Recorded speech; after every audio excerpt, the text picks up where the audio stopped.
FT breaks news sometimes. We got people. We got people.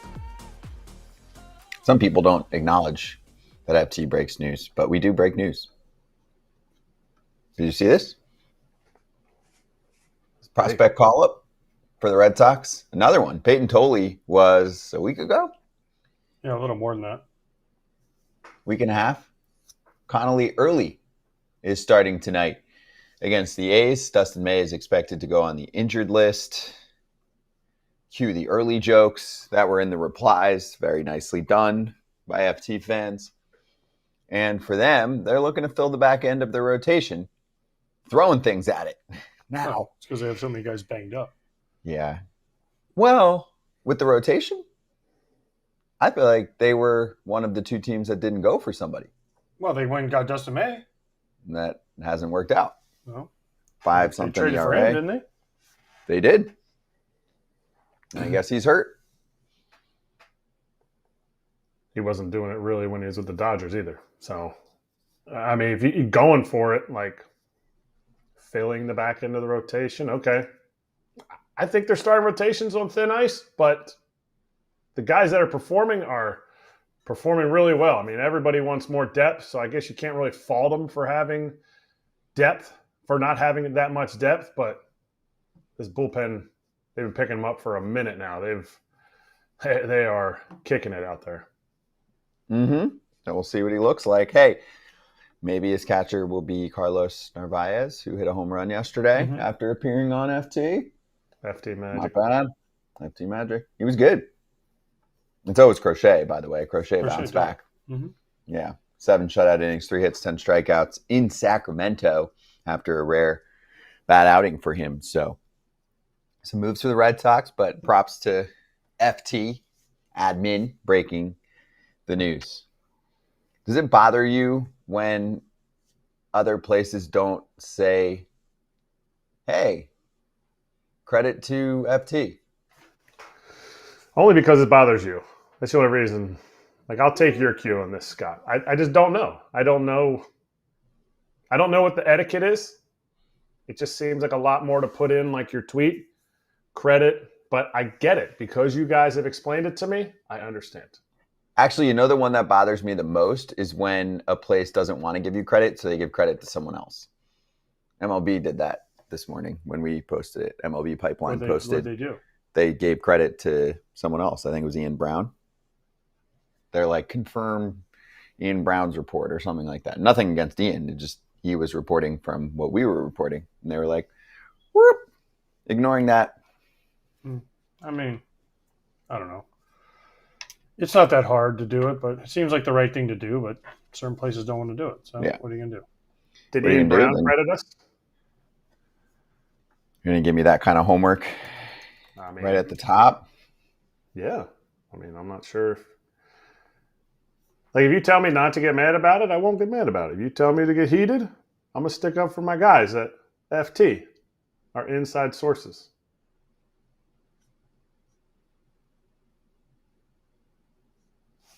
Nope. He didn't. So there you go. MLB stealing news. Stay hot. Is he an MLB.com writer? He is. We'll bring him on. We'll ask him about it. Yeah. Okay. I'll ask him. I'll send him a text. Come on, Ian. He won't be allowed. You're right. Let's charge. He's charging the mound.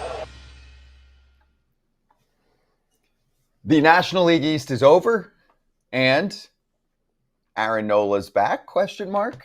AJ answer.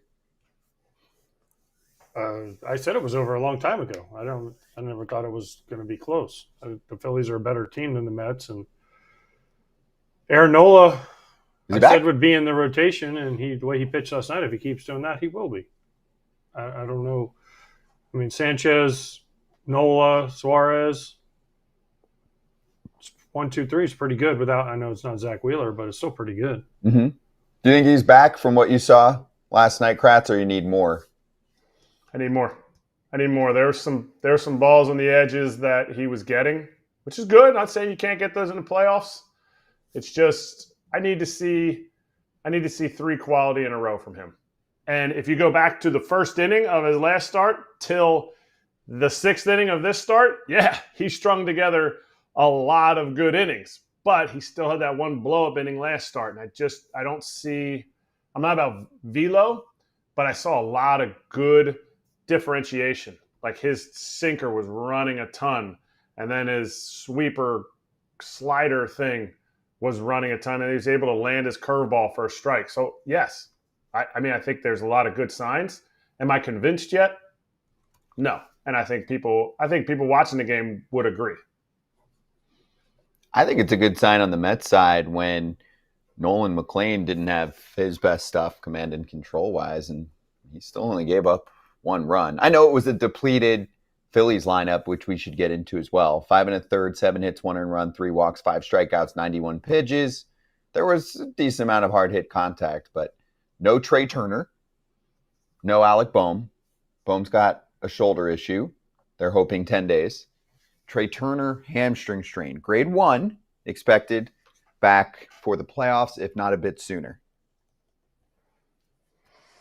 We're going to win the division. This is what happens when you win the division by a bunch of games. You can cruise into the postseason and get ready for the postseason. This is the value. Everyone that knocks the bye, you get a lead like this. This is the reason why you want the bye and why you want that positioning, because you can take it easy for the last couple of weeks, especially with guys that are hurt. You have some veteran guys, you can get them right and be ready for when you get into the postseason against whoever they match up with. That looks like a good tweet, Kratz. So he had a grade 2 last year, but when he had his grade 1 hamstring strain in 2017, that was a long time ago. Can we show the Scott Lauber tweet one more time? I didn't memorize it. 21 for 57. Yeah, 21 for 57 in 13 games when he returned after missing just 11, although he didn't attempt to steal a base until his 9th game back. But, 11 games, 2 weeks. Cool. He'll be right. If he's back in 2 weeks, he's got a week to go in the regular season to play a game or 2. They want him to play before the postseason. Right. And the AAA season ends. I'm not saying he's going to rehab, but I'm saying, do you want him to get more at-bats, but you don't want him to push his legs? Only they know. This is worst-case scenario, but it could turn out to be nothing other than you're not going to see him running in the playoffs. You're not going to see him being able to beat out infield hits. That's how he's gotten some of his hits this year, but he's an integral piece to that lineup. And another piece that was out last night was Marsh. They gave Castellanos an at-bat, and Castellanos has kind of been on the outs there. They gave him the start, and he got the 1 RBI. Looking forward for Phillies fans, Castellanos was the only other guy last year in the playoffs that hit besides Harper. So as of right now, it looks like he doesn't start a playoff game, or he doesn't start the first playoff game. Right now, as far as who's hot, and I get it, things can change in 2.5 weeks, but it's Marsh, Bader, and Kepler are the 3 outfielders, and Castellanos is on the outside looking in. They face a lefty. He'll probably get in there, but that's a tough role, especially when you only had 2 guys hit last year, and one of them may be out of the lineup in the playoffs. By the way, at the end of this game, Duran comes in, and last time he faced the Mets was in Queens. He gave up the 4 straight hits, and they walked him off. Did you see the last at-bat against Francisco Alvarez? He got him on 3 pitches, the curveball. It was like way off the plate for all 3. When I'm looking at something like that, is he not seeing the ball well? So he just keeps going there for 3 consecutive pitches? Because they weren't close. Usually a guy takes that, you're like, oh, these are non-competitive pitches. Oh, we have them? All right, that one's not bad. The next 2, let's see. Is that a competitive pitch? He swung at it. Yeah. Keep throwing it. I think he was going to get 6 straight curveballs. He was clearly sitting on the fastball.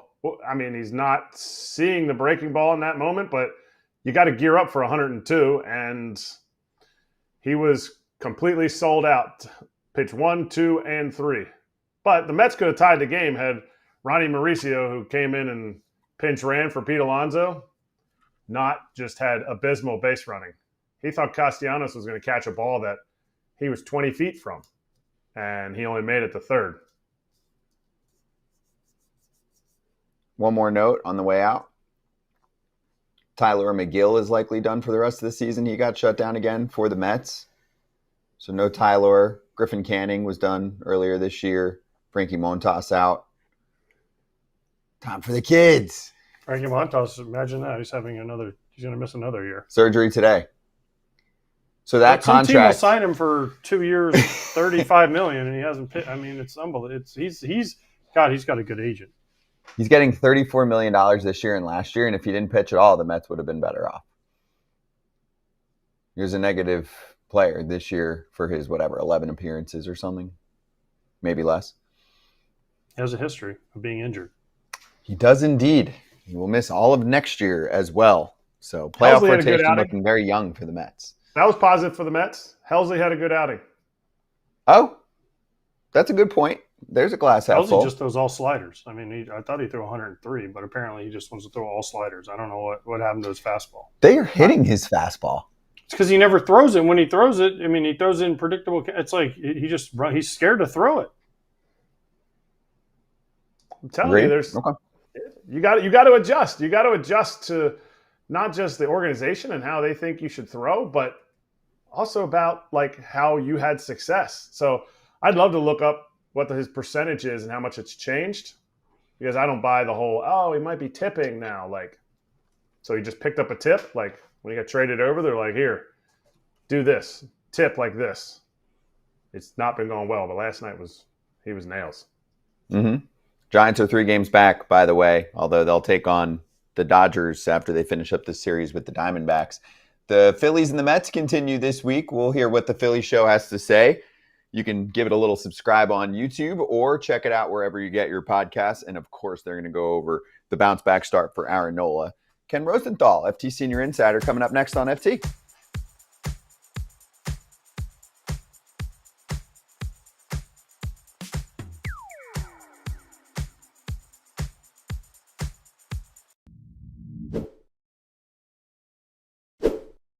FT fam, let's talk about Fair Harbor. And if you're listening, I hope that you watch this conversation at some point, because we're doing show and tell, Kratz. Shorts, they can be used as a bathing suit. And the liner, which we call butter, is the game breaker. It's the playmaker, because it's different. You've worn shorts that are not like this, and the liner sucks. They are buttery on your butt. I just came up with something for them. Your liner sucks. Get Fair Harbor liner. Seriously, give it a shot. I'm not just saying this. The butter analogy plays.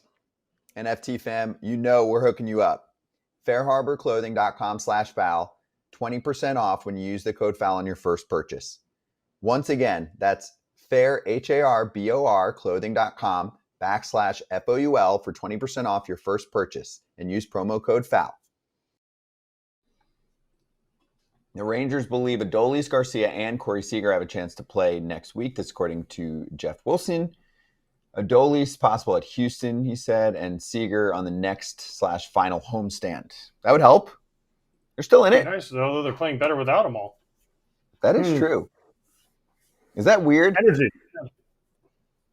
The little rascals. Don't necessarily think it's sustainable, but you'd definitely rather have Corey Seager in there and Adolis Garcia from 2023. But you got to win games when they're out, and they've been doing that.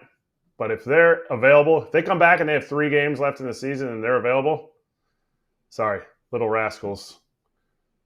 They can go back to their He-Man Woman Haters Club and sit on the bench. I see in the loss column, that's where I'm looking, right? The Guardians and the Rangers, 2 off. Mm-hmm. 2 off Seattle. Striking distance. Yeah. The Cleveland-Kansas City series is going to get rid of one of them this week, next 2 days. But they're there. Cleveland's got to win a couple games, but Cleveland played well last night. They looked good last night. Mm-hmm. Yeah. Oh, they beat him up last night. KC's kind of falling apart now. Slade Giacone was money. Brought a no-hitter into the 8th. Yep.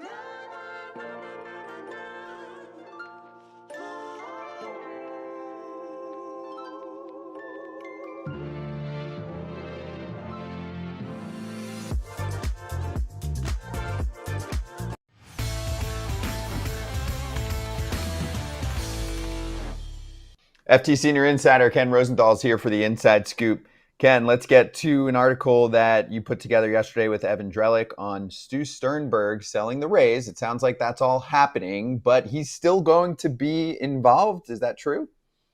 He will still be involved. It's a minor share, and it's going to expire eventually. Timeline is not exactly known, but he is going to be part of the initial group. And this is not uncommon, guys. We do see this, that an owner will stay on in a lesser degree, and the ownership group eventually will change. So I don't know if this was earth-shattering news. It was certainly newsworthy because I thought most of us believed that Sternberg would be out entirely, but he's not going to be out entirely, at least from the outset. And of course, fans down here want to know if there's any chance that they will escape the Tampa Bay area. So let's see. I think it's number 3 on the list that was put in the article in The Athletic was someone who was campaigning to bring a team to Orlando. Here we go. Rick Workman as the top 2 there seem to be more Tampa friendly, Zalupski and Bill Cosgrove. Not saying that, he's going to have influence, but is there anything to read into there? I don't believe so. Major League Baseball wants this team in the Tampa Bay area. And those some people, AJ being one of them, think Orlando would be a great spot for them. And maybe it would be. It seems to me that MLB does not want to lose the Tampa Bay market, and that what this group's first order of business will be is finding a way to get a new ballpark built in Tampa. There are sites that are being considered. There are all kinds of possibilities there. It hasn't been easy for Sternberg, but that's in part because the Tampa government and the St. Petersburg government, both of them, really lost trust in him. So now with a new group, and yes, he's only a small part, he's not a significant part, that seems to be something that will be more feasible. Now, might Orlando surface as a possibility if Tampa Bay doesn't happen? Yes, but I just don't see that really being a realistic thing. Well, I know Rick Workman. I see him often. He's serious about this. So I just don't know. Tampa hasn't worked for 25 plus years now, Ken. That's why Orlando is still alive in this. And if you're in Major League Baseball, wouldn't you want 2 cities competing for one team? And that way you can get kind of, I don't want to say a bidding war, but a stadium war going on? You probably would, AJ. But Rob Manfred as commissioner has been adamant and vocal about wanting to stay in the Tampa Bay area. Now, is it possible that's all posturing to get Orlando to jump? Anything is possible, and I don't necessarily trust the words of anyone, and not just Manfred, because in these kinds of things, there's all kinds of leverage and negotiation and all kinds of different things. Your article full of fun from, I think, the day before for fans of each of MLB's 15 flawed playoff contenders. Things could always be worse. So I want to start with the Blue Jays. The past couple of years, obviously, they have not come through this year. This is definitely a playoff team still in line to win the division. What would be the concern? The bullpen, without question, is the concern. And it's not just Hoffman, though Hoffman certainly is the major concern. He's the closer. He gives up a lot of home runs. He's had some really, really bad outings and some good ones as well. But the bullpen as a whole has not performed really for quite some time now. And that is the major concern. That is any team's fatal flaw if they can't figure it out. So the point of this article was merely to point out to fans of all these contenders, hey, you think you have it bad, and I see everybody whining on X. That's where I kind of look at things and see what fans are thinking. Yeah, your team might be frustrating you, but guess what? Team X, Y, Z, A, B, C, D, and E, they've got their own problems, and they're equally frustrated. So take heart. It's not as bad as it might appear because other teams have problems too. All right, the Yankees. Are there any new problems, or is it just rinse and recycle from last year about what Mookie Betts and all his teammates said while they were drinking after they won the World Series. Erik, it seems to me it's the same thing. And granted, they had a really good week, 4-2 against 2 first-place teams, the Astros and the Blue Jays. But the way that they play, the sloppiness that we see, the lack of fundamental soundness that we see, and we have seen for quite some time with the Yankees, that has not entirely gone away. Volpe is a major lightning rod with this team right now. Fans have about had it with him. The Yankees continue to stick with him. My friend Joel Sherman of the New York Post has suggested both in a podcast and in print today that he thinks Jose Caballero will be their starter in the playoffs, that ultimately the actions of the Yankees will speak louder than any words from Aaron Boone. That remains to be seen, but I certainly can see how that might be something they strongly consider.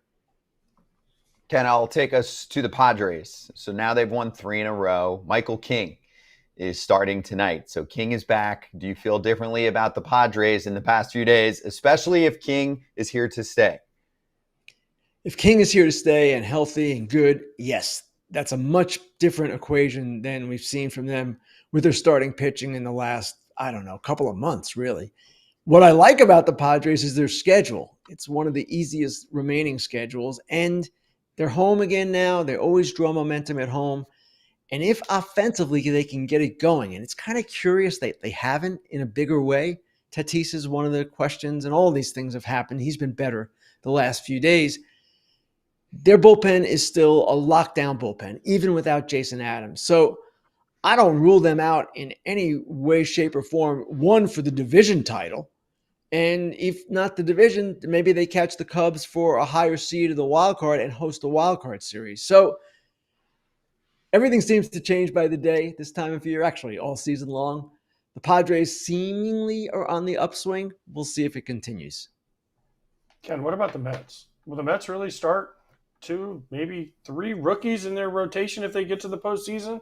I mean, I think they're going to get there, but would they really go McLean and the other rookies to start? Because since Montas and all these Senga and all these guys have just been not good and injured? AJ, I don't know that they're going to have much choice. And certainly, let's see how the next few weeks play out. And McLean certainly looks like the real thing. I'm not as convinced by Tong or one start from Sproat, but they certainly have impressed so far. 3 starting pitchers who are rookies who had just made their debuts in the postseason would certainly be a stretch. But if that's where the Mets are, that's where they are. Now, I'm anxious to see David Peterson, if he rebounds from a recent lull. He pitches Thursday on our Fox game. He, to me, is part of the solution here. Clay Holmes, I'm not sure how you use him in the postseason. And, of course, the questions remain about Senga, whether he'll be a factor at all. He's currently in the minor leagues. So what has happened here is that these young guys, McLean, Tong, Sproat, have emerged as the Mets' best options. And if they're the best options in October, they're going to pitch. I'm just not sure it's all going to play out exactly like that. There are a lot of different ways they can go. I'm forgetting Sean Manaea. He's got to pitch better too. All eyes are on Texas, the Rangers, and they're staying in it without the guys that they have, without those stars in their lineup. It's the little rascals, as I think you coined the phrase, and it's now just sweeping the nation. But how is this team, if Corey Seager and Adolis come back with a week to go and they are within a game and a half like they are right now, obviously they put them back in, but does that kill their mojo? Well, first of all, Rangers TV analyst David Murphy is the one who coined the little rascals. I just quoted him.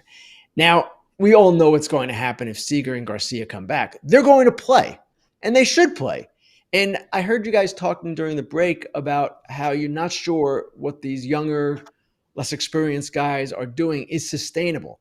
I would suggest it probably is not sustainable. So the fact that the Rangers are getting this much right now out of Michael Hellman, Cody Freeman, Dustin Harris, all these different players that most people have never heard of, it's a great thing. And it's gotten them back in the race. And the energy that these guys have provided has certainly given the team a boost.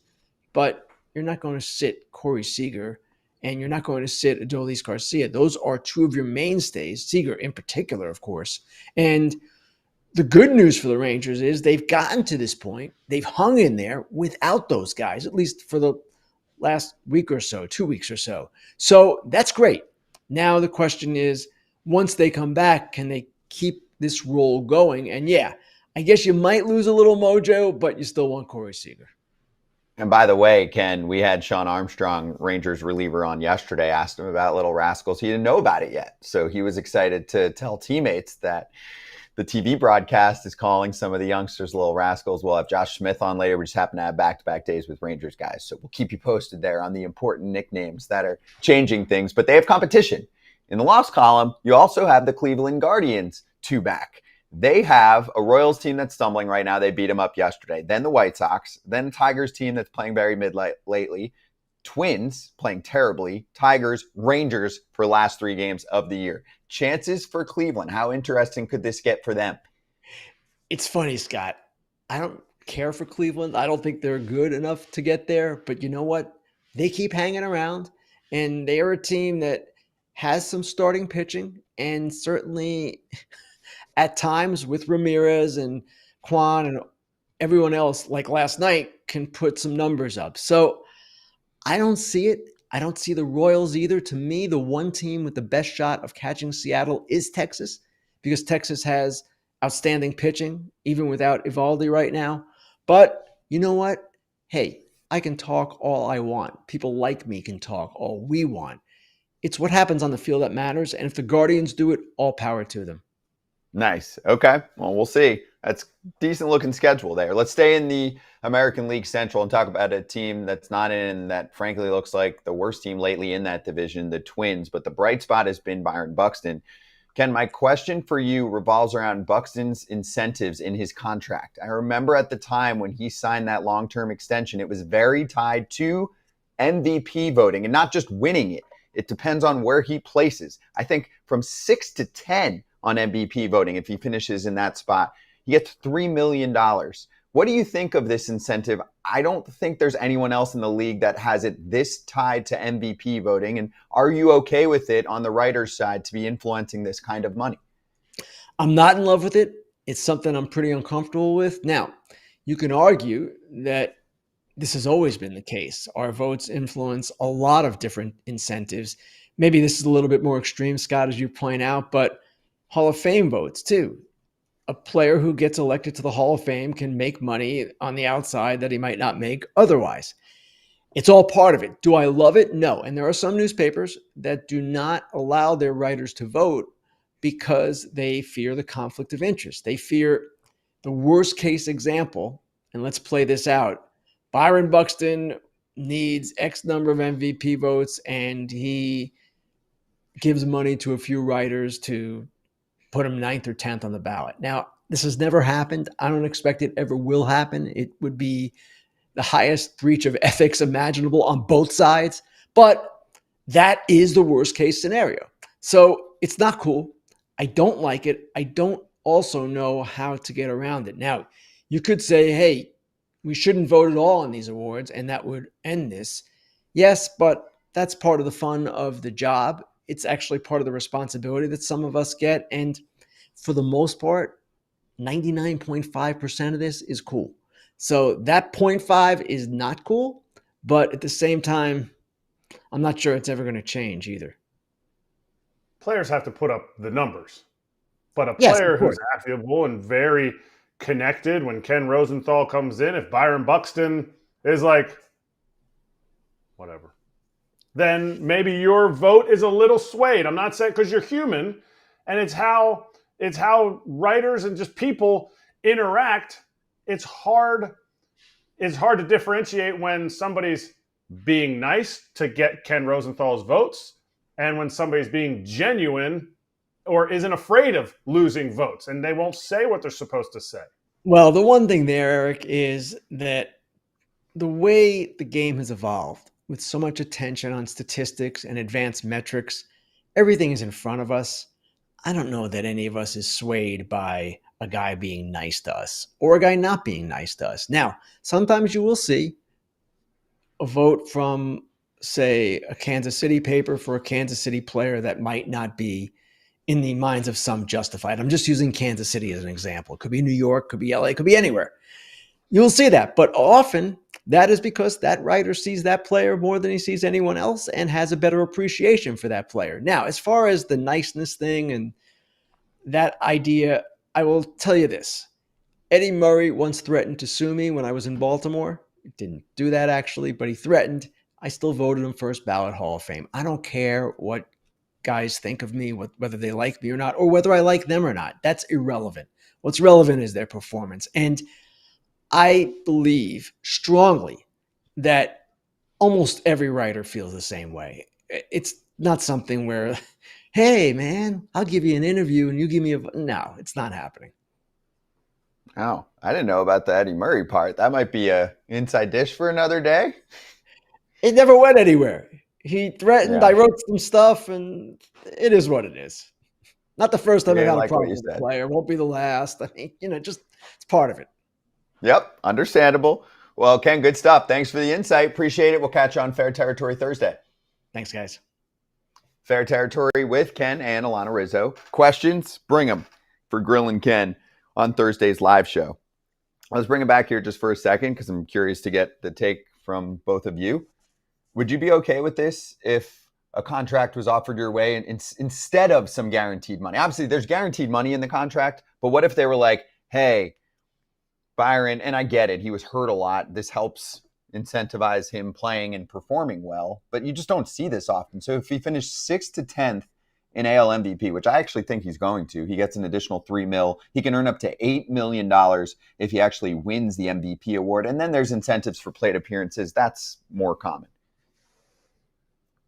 I think that this is what they do now. They try to get you incentivized, and they need to incentivize him to play because he hadn't played for so long. I don't have a problem with it. It's interesting that the writers have a lot of say in this. And yeah, if I was Byron Buxton, I'd be kind of kissing up to a lot of guys trying to get the votes. Seriously, right? Like it doesn't hurt. I know obviously Ken is Ken, but it certainly doesn't hurt to be nice to someone local people when they're looking at you. So you're saying they have to incentivize him, but what if they had done it just more with plate appearances? They've done some of it with plate appearances, but what if they just played it out that way? See, the difference for me is it's not just playing, it's, hey, we want you to perform. And a lot of guys, I think, have bonuses if they get to an All-Star game, win an MVP award, but not millions and millions of dollars. No. It's a big amount of money. It's a big amount of money. But what if, don't just put this on the players. What if ownership for the Twins is like, you want to keep writing for my team?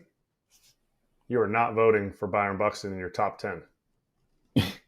Why is it always just on the players? Because Twins ownership's like, we don't want to give out that bonus. And I'd rather have the guaranteed money than the bonus, based on your question. Yeah, of course. No, I wasn't saying one or the other. I was saying there's guaranteed money in the contract, but I don't know. I just feel like you're putting it in the hands of voters, and I'm not saying they're not doing a good job, but it's a lot of money tied to his contract. Like if he wins, let's say it's a year where it's him against Judge, right?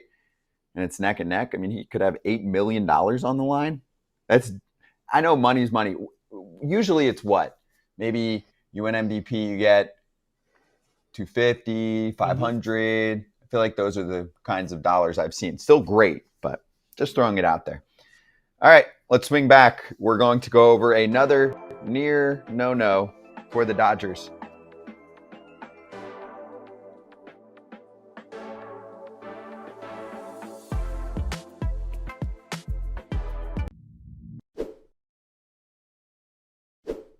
We spend a lot of time on the road. We are often concerned about our online security when you're logging in from all over the globe, really. So you should maybe look into a VPN. What does that stand for, Kratz? Virtual private network. Boom, nailed it. And that virtual private network that you should look into is called Surfshark. It is time to take control of your online security and try Surfshark today. You can enjoy their 30-day money-back guarantee and secure your digital world right now by visiting the link that we'll post there for you and start surfing securely. Surfshark.com/foul or the code FOUL at checkout will get you 4 extra months of Surfshark VPN, aka Virtual Private Network. It's a risk-free 30-day money-back guarantee. Surfshark's unique VPN benefits include use on unlimited devices in 100 countries and 24/7 support at surfshark.com/FOUL. This has been your tech update. Keep your data safe. Do you guys know about Drew Gilbert, the Giants prospect? He's always been kind of crazy. Even when he was at Tennessee, he's kind of been a crazy man, but he brings an energy. It's cool. Mets prospect traded over the Giants just a month and a half ago in the Rodgers deal for San Francisco. He looks like fun. Would you like a guy like that? Guys are fun. Energy is good, especially from young guys. Energy is good, and they seem to be enjoying it, so I'm all for it. It's mandatory. That's like one of the prerequisites for a young guy. You have to bring energy. Old guys don't want to come to the ballpark and look at the young guy who's like, oh, I'm so tired. No, they got to be bouncing off the wall. This dude might need a Red Bull sponsorship, but I mean, he's definitely bringing the. I'm not even sure what that is. It's not even hype. He is bouncing off the walls in there. That's a different level of energy. Most guys don't go viral with their movements in the dugout cheering on their team. I'm all for it. Gyrating. I just think, yeah, he's doing everything. It's good.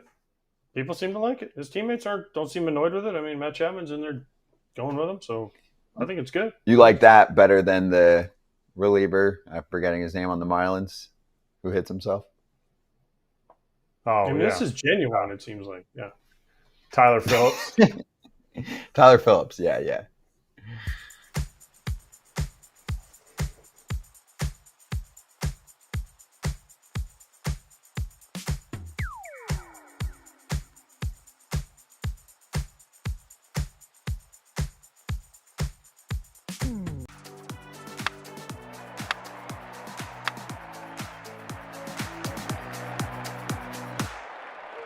Better Than Box Scores is powered by MLB Perfect Inning 25. It happened again. Dodgers no, broken up late. Tyler Glasnow carried it through 7 innings. See what we did there? Doing a perfect inning segment when we're talking about the no opportunity. Another one blown for the Dodgers in the last few days. They did win the game, so that's most important for them. But we actually haven't seen any no-hitters this year, which is very rare. With 3 4-homer games this year, which is actually more rare than no-hitters. And we have seen 0 no-hitters. Sarah Lang said they're the first team on record to lose a no-hit bid in the 9th twice in a 3-game span. Twice. Tanner Scott was hearing it from them yesterday because he's just going through it right now, and he gives up the leadoff double to Ritter. Kind of crazy. Yeah, they won. At one point, they were losing 1-0 without giving up a hit, though. So at least they won. The True. last game they did this, they lost. So they won. They're still in first place by a game. Glasnow pitched well. It's nice to see him back out there. Trying to look good.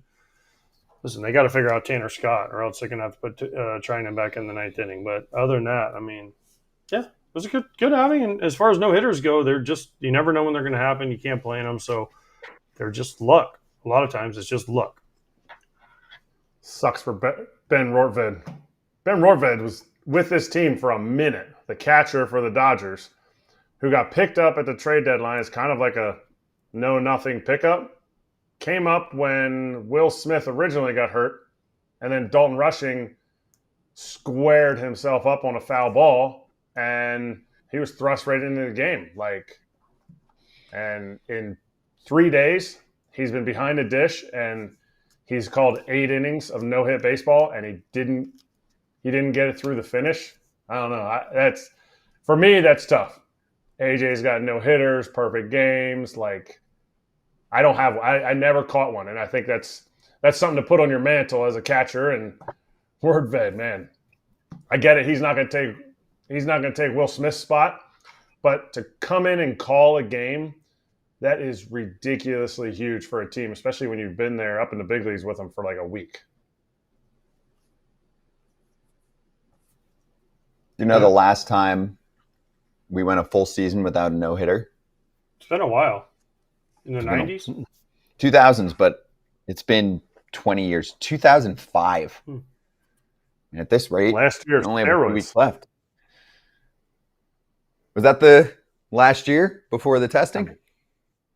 06 is when it when it got cracked down. 05, 04 they did the fake testing, and then 05 is when they implemented the real testing. Oh, they implemented the real stuff in 05? Oh. Yeah. Do you know who returned yesterday in the lineup for the Dodgers, and they happened to win a game? Max Muncy's back, baby. They were 11-12 without him dealing with the oblique strain, and he returns, and they win. Dodgers fans have caught on to this now. It wasn't long ago where Dodger fans hated Max. Yes. Now they can't live without him. Anytime he slumped, they're like, oh. And now they're like, wait, what's our record without him? Quality at bat, quality at bat, quality at bat. First game back, over 3, a walk. Lineup's just different with Max. We saw it for the Dodgers. And more guys returning for them soon. Let's get to their rival. Padres winning 3 in a row.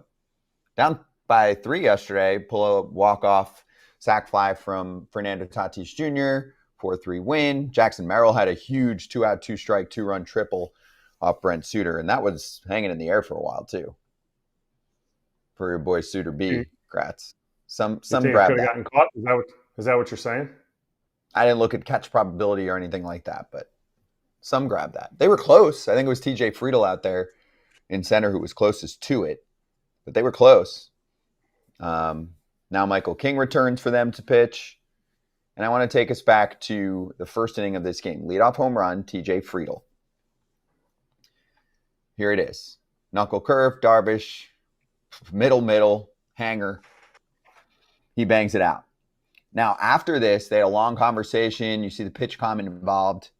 Post-game, Darvish said he was looking to throw a 2-seamer, but that call wasn't going through to Fermin on pitchcom. Evidently, Freddie Fermin, the catcher for yesterday's game, called for a curve and not wanting to cross him up. Darvish threw the curveball he heard in his pitchcom, and Friedl hit it for a home run. There was a great comment reply to this being like, Framber wouldn't have done it.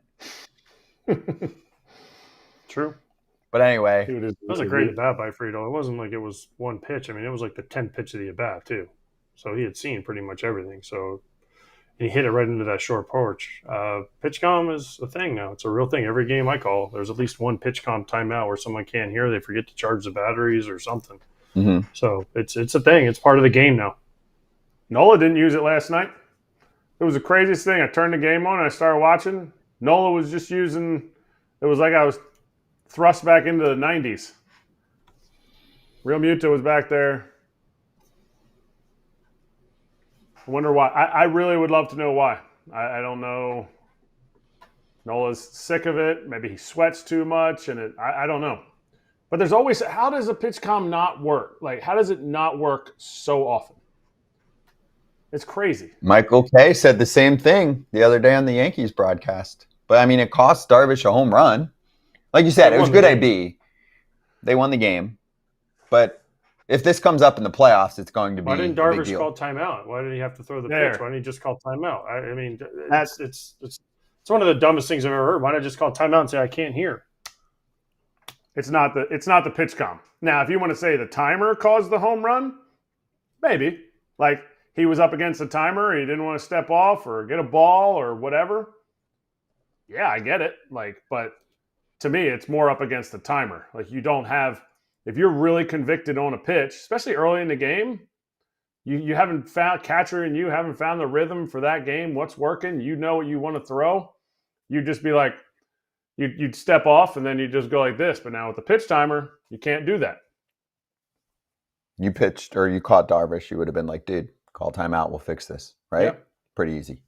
Okay, good to know. But Dodgers win, Padres win. That division race continues. And if you haven't checked out MLB Perfect Inning 25, go give it a look. You can download it for free on your phone. Check it out in the App Store and experience the thrill of the real-time PvP baseball game in MLB Perfect Inning 25. Updated team logos, unis, stadiums for the 2025 season. You can scan the QR code on the screen right now to get in on the action. Giancarlo Stanton, the cover for it. And here's a little look at the game. Then we'll swing back with Josh Smith. Oh, and by the way, Tyler Glasnow joining us tomorrow. But Josh Smith from the Rangers making his FT debut next.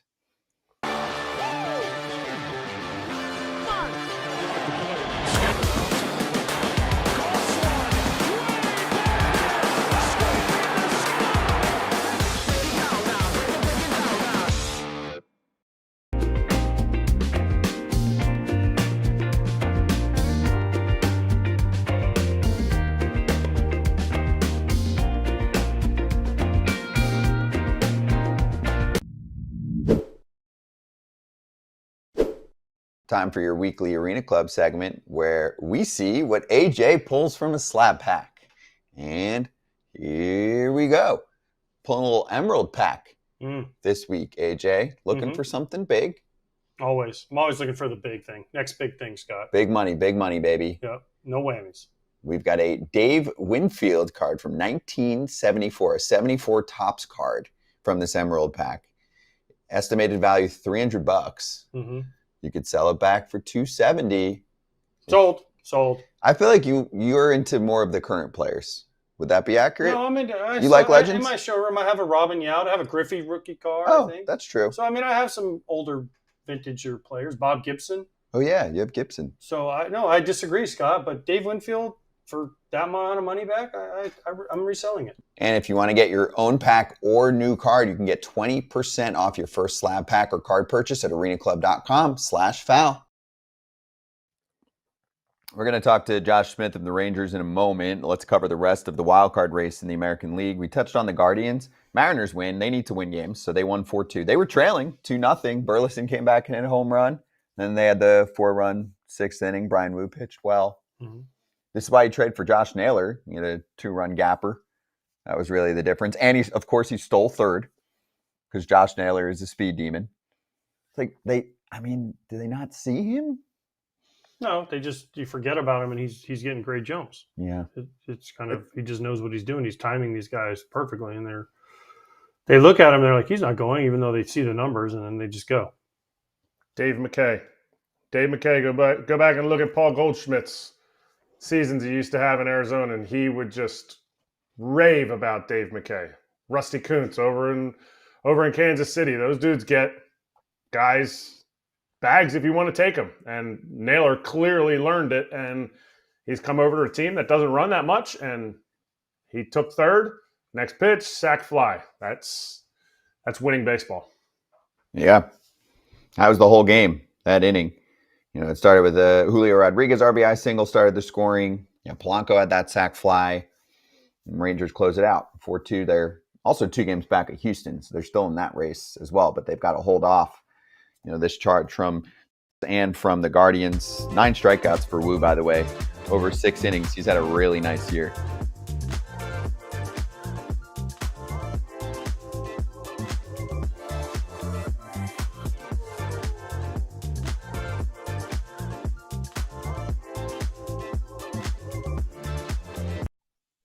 Josh Smith from the Rangers joining us right now on FT. Josh, great to have you on the show. Welcome. First off, how you doing? What's up, guys? I appreciate y'all for having me.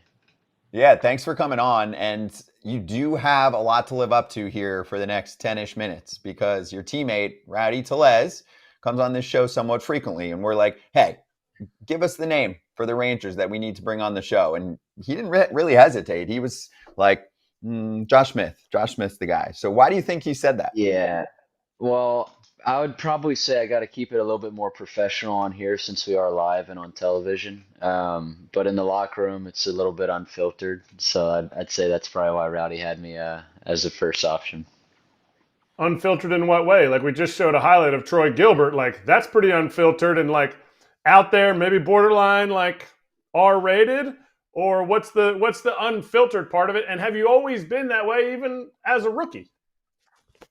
I would say I definitely probably just tried. I talk a lot of smack in the locker room to anybody and everybody, especially Rowdy. He's one of my favorites to mess with. But I would say my first year in the big leagues, no, I was super quiet. I was in college. I was always kind of loud and obnoxious, but for a rookie year, super quiet, didn't really talk much. And then I hit like 160, and it was just miserable, and I had no fun.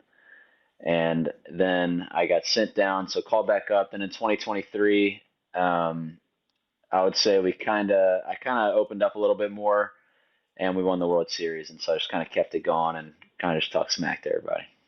I like that. Sorry, Yeah, I'm not be sure. yourself. I'm not sure what I said. Did I say I didn't say Drew Gilbert? No, you said Troy, but Oh Drew, no. and it's fine. Yeah, Yeah. I didn't get the reference there, but I went along like I knew what you were talking about. But yeah. You're like no, Troy Gilbert. I've seen some clips of that guy. I wouldn't say I'm quite like that. He seems pretty funny out there. In the locker room, I give guys a hard time, but on the field, I really feel like I probably don't show a ton of emotion, which yeah, I play a lot different than I act in the locker room, I feel like. All right, we know Rowdy loves the fact that your shtick, all the stuff you're getting on him. Who hates it? Who's the guy that you're like going around and just like? I'm not talking about somebody on a start day and then other days, but who's like, I'm not feeling you. I'm not feeling you, Smitty. My favorite person, I don't know whether he likes it or loves it, but my favorite person to give a hard time to is Simeon, just because he is he's pretty serious. I feel like he's a great locker room guy, but he's just serious. And Rowdy too. We really get on to Marcus just to kind of give him a hard time, and he gets a little sensitive with it sometimes, but he gives it back every now and then. But he's a fun one for me to mess with, just because he's an older salty dog. He's been in the league for forever, and he's really fun to mess with. All right, so let's get to the team here. Josh, what's it like to kind of, I mean, you're not going to say this obviously, but for the general public to think, it's not the year for the Rangers maybe a few weeks ago, and then things have resurfaced here where your team is just a couple games out in the loss column of a playoff spot. So what's that been like to feel like publicly the team came back to life in terms of being in the playoff mix? Yeah, I mean, I'm kind of right there with the public. If you'd have told me 2 weeks ago it'd be a game out, I'd have been like, I don't know, you're kind of kind of overthinking it there. But yeah, I mean, we've just kind of gotten hot at the right time. We're playing with so many guys down, Seager, Simeon, Evo, all those guys, and I don't know. I just feel like we're playing with nothing to lose. Really, is what it feels like. And I mean, we're obviously in a wild card race, but in my opinion, we're kind of in the division too. So we don't have a ton of time, but I think we've put ourselves in a pretty good spot. So, all right, David Murphy, one of the TV guys for the Rangers, coined the phrase "the little rascals" for the 4 rookies that are now playing. Do you feel like that's a decent nickname for those 4 guys to get the name the Little Rascals? But also, what is it that they bring that, oh, wait, wasn't around before? Or why is it successful? Are they better than Corey Seager and Marcus Simeon? I'll answer for you. I don't think so, but they're winning and it's working. so what we're talking about: Cody Freeman, Hellman, Yep. Ozuna, Yep. and who else? That's why I didn't say the 4 names. I forget the 4th one. Okay, so yeah, I mean, definitely doing it differently. I think Hellman had five RBIs for us last night. Yeah, I think they just kind of bring a different energy. I'm not saying they're better or worse than those guys, but it's just a different energy. They're young guys, excited to get the opportunity and taking advantage of it. Cody Freeman, I honestly see a lot of myself and Cody Freeman in the locker room, especially. He's pretty funny. I'm not calling myself funny, but he's just kind of talking smack in the locker room. He's kind of he's just a high energy guy. He's been awesome for us. I think he's going to have a really good career. Hellman's been great. Like I said, Ozuna's done his part, but yeah, no, they definitely bring a different energy to us. Playing with a little bit more emotion on the field is something we've probably lacked this whole year, besides Jock Peterson, who gets after a little bit on the field. But yeah, those guys they're a lot of fun to be around. Josh, I want you to pay attention to the schedule and who you guys play. I know you're going to say it's one day at a time, but you have Milwaukee, then you got the Mets, then you go to Houston, and then you kind of end with the chance to do some damage. So are you just trying to survive these next 8 games and then say, hey, we got Miami, Minnesota, and Cleveland to end it, and we can make a little run there? Or are you trying to? Yeah, I mean, it's definitely we got some tough guys ahead of us, but we were kind of. I mean, dude, we were so out of it like 2 weeks ago. We were like kind of joking. We were just like, hey, we gotta kind of win every game from here on out. And I think it was like 24 or more or something like that at the point of what we like when we mentioned it. And it's like, yeah, we're actually pretty close to achieving that now if we just kind of keep up this pace. And so like I said, it just kind of started as nothing to lose, and then we kept winning some games, and then I mean last night we went out and beat a pretty good Milwaukee Brewers team, and yeah, I don't know, we're just like you said, kind of taking it one game at a time, cliche, but yeah, you got to survive these next couple, and then we get Houston again, so you got a chance to hopefully make up some ground on them. But yeah, it's been fun. All right, you said about 2 weeks ago you were thinking that. You were thinking like, oh man, maybe we wouldn't be. What time or how long ago did you start looking at the scoreboard? Start looking at the fact that the Mariners kept losing on their East Coast road trip. I assume you're watching every day now. I mean, at this point, yeah. But I would say about a week and a half ago, week and a half, 2 weeks ago, whatever it was. I don't even know. I feel like we were out of the. I feel like we were out. I think we were like 5 or 6 games back, and then I don't check the standings every day. But I looked and I was like, we're 2 back. It's definitely doable now, and I guess we just kind of got hot, and some teams in front of us were kind of playing bad baseball, I guess. And I mean, I guess we just made up some ground, but it kind of happened like it wasn't like I was following it happening. Just I looked and I was like, dang, we kind of got a shot at this thing. Hey, Josh, another surprising stat I learned yesterday while watching the game. Your team was one of 3 remaining that hadn't hit a grand slam yet this year. So how cool is that for Hellman, but also for the team? Did the team know about that? Uh, Honestly, I don't even know if I didn't. I guess now that you say it, yeah, I didn't even know he didn't have a grand slam.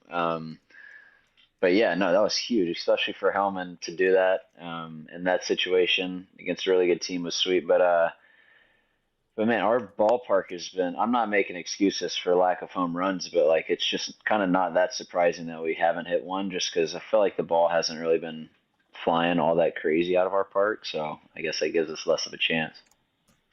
Did you guys notice that? Did you notice that, like coming back from spring training, like something changed? Because we talk about it on here how it's now the number one pitcher's park in the league, which I didn't see coming before. Yeah, it's I remember my first couple of years here, it was pretty true. I wouldn't say it was a like boombox or anything, but it was if you got a ball, it was going. Now it's if you hit a ball to center field, I mean, I think Yelich hit one at like 104 to left center last night, and it didn't even make it to the track. He had another one at 106, didn't like barely made it to the track. I don't know. I don't really know what's going on there, but if you get it down the lines, it's pretty good. But I mean, if you got to really get one to center field to get it out. I mean, I don't know why something's a little different this year than years past. Did you notice it in BP? Like, do guys talk about it in BP, or is it like the culmination of a lot of games where you're like, whew, man, it is just not carrying? No, it's both for sure. BP is a little bit demoralizing when you hit on the field. I mean, I went out and hit early the other day with a light bat, and I was struggling to get it out on a BP heater. But it's definitely different. But I mean, I think that's kind of a little bit of a home field advantage for us, especially with our pitching staff and the way they've been doing it. And I mean, with us not putting up a ton of runs consistently, I mean, in my opinion, it kind of gives us a little bit of an edge. Josh, what was it like last year coming off of the World Series? Now we're 2 years removed. It was an awesome 2023. You guys lost the division in the final week. It ended up working out great. That wild card schedule and the momentum was awesome. So what was that like? What do you remember from it in terms of just taking momentum despite what the season looked like? And then part 2 here is the classic World Series hangover question, and if you felt like it was real. Yeah, definitely. In 2023, we got hot at the right time. I think we we knew we were good. And if you ask probably our ownership, year 2 after getting all those guys, the DeGroms, Evos, Seager, Simeons, year 2, I guarantee they wouldn't have been like, hey, we're going to win the World Series this year. It probably would have been 2024 was more of their goal. But yeah, we got hot in 23. We were a good team. We weren't great. I don't remember how many wins we had, but we didn't dominate the regular season. But we just got hot at the right time, made a run. And then in 2024, it is a little blurry. Honestly, I know that was only a year ago, but I feel like I do remember us kind of. Oh yeah, Josh Young got hurt, and I mean, when you lose a rookie all-star guy at third base who's going to hit in the middle of your lineup, I think like 4 or 5 games in, that definitely takes a toll on you, especially when he was kind of. We expect a lot of Josh, and he expects a lot of himself, but he was gonna kind of be our guy in the middle of the order, and he went down pretty early, and then it was kind of just like you said, just a hangover. I mean, guys were probably dragging a little bit. I mean, I went and played in the DR for 11 whole days, and just a short off season, and yeah, it definitely it caught up to us, but we need to kind of need to move on past that. So. Yeah, but then you stepped up and won the Silver Slugger, so that worked out for you. Maybe you should go back to the DR for 11 games, and you'll win a Silver Slugger next year. Where did you display your Silver Slugger at? Oh my gosh, dude! I have such a tiny house here in Dallas that it's in my closet right now, next to all my wife's purses. So, yeah, I don't really have any display on it yet. Maybe when we get a bigger house, we'll be able to fit it in there. So, you ever gonna catch a game? I'm looking at your baseball reference, and there's no C by any. You play every single position, and you're on a show with 2 catchers. Are you ever going to catch a game in the show? I hope not. Honestly, I don't ever want to experience what you guys had to experience. We'd be in trouble if I'm catching a game. I don't ever want to have to pitch, or I don't ever want to have to catch. Those are the 2 positions I'm fine with never playing. You haven't pitched? No, surprisingly not. He's too good. Being a utility guy, coming off the bench every now and then, you'd think you would, but no, I have not yet. But it's almost a goal of mine to never have to pitch. So, if they asked you, what would you say? Yeah, I mean, if they asked me, I definitely would. But would you lob it, or would you get after it a little bit? I'm going with probably like a lob approach. I just like me hitting off of position players. It's a little bit easier to hit when they're kind of like throwing you BP heaters in there, as opposed to like softball. The high kind of slow ones, I think, are harder. That's fair. I like that. Makes sense. Hey, before you go, Josh, who's the best utility guy from LSU? You, Fontenot, Terrio? Who's the best one from Baton Rouge and LSU? Which one's I know Fontenot's got the best parking spot at LSU football games, so he might win. I can't give Terrio any credit. I'm not going to give Terrio any credit, although him and Fontenot were studs. Oh my gosh! I mean, you guys are forgetting LeMahieu. LeMahieu is a stud too. LeMahieu was my guy when I was. I'm gonna go with LeMahieu just for me. That was my guy growing up. I loved watching him. No, he said utility guys. LeMahieu. If LeMahieu's your guy, and you're talking about how boring Seager and Simeon are, you must love being around dudes who are just boring baseball nuts. But what's the deal with Fontenot, Terrio, and you? Can LSU get somebody over 5'10" to play a utility position? I think it's just a requirement at this point, man. It's I don't know. 5'10" is a stretch, honestly. I did the little laser thing at the beginning of the season for the strike zone or whatever, and they gave me 5'8.5". So 5'10's a push that I kind of wish I would take, but no, not even 5'10, and I don't think Terrio and Fontenot are either. Not even close. Oh yeah, that's the thing where you want to be smaller, right? Didn't we talk about that at the beginning of the year? You don't want to. It's kind of the balance of you want to sound good on paper, but you also want to shrink and kind of right? That was for the ABS. Yeah, for the ABS. So all these big guys are kind of getting the brunt end of it instead of us small guys are kind of have a little advantage. So Did you slouch? Did you slouch when you did it? no, dude, I was standing up as straight as I could. 5'8.5". That's a tough look. So I was trying to get to at least 5'9". Well, you round up, obviously. I mean, people on dating profiles round up like 2.5 inches. You can at least round up a half an inch to 5'9". I think that's the worst type of human being, actually, is someone who rounds up their height. I want you to tell me exactly what you are. Like, don't lie about your height.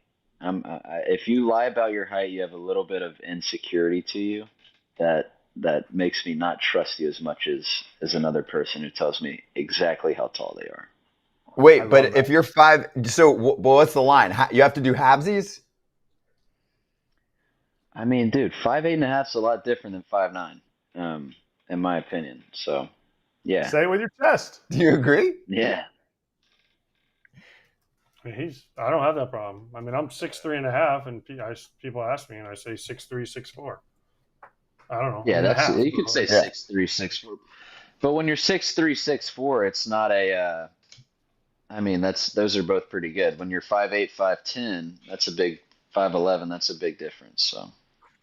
Okay, there you go. Okay. There's a lot of people going to switch their profiles right now.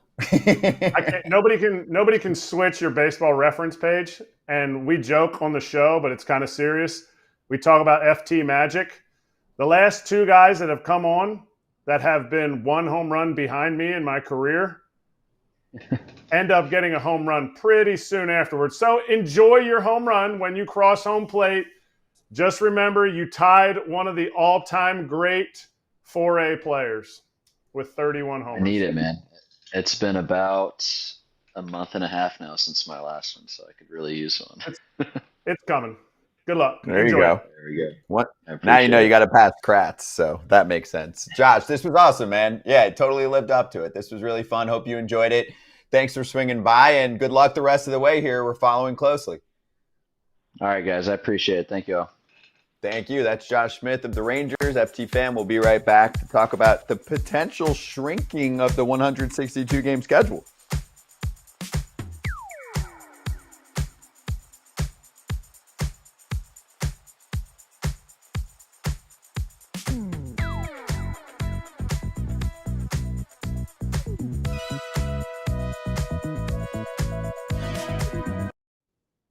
Hey, we're back. So I was sifting through YouTube comments yesterday on some of our videos, and we posted about Aroldis Chapman and how Carlos Narvaez confirmed the story of him spotting his fastball for the first time in his career at 37 years old. And a comment from Al.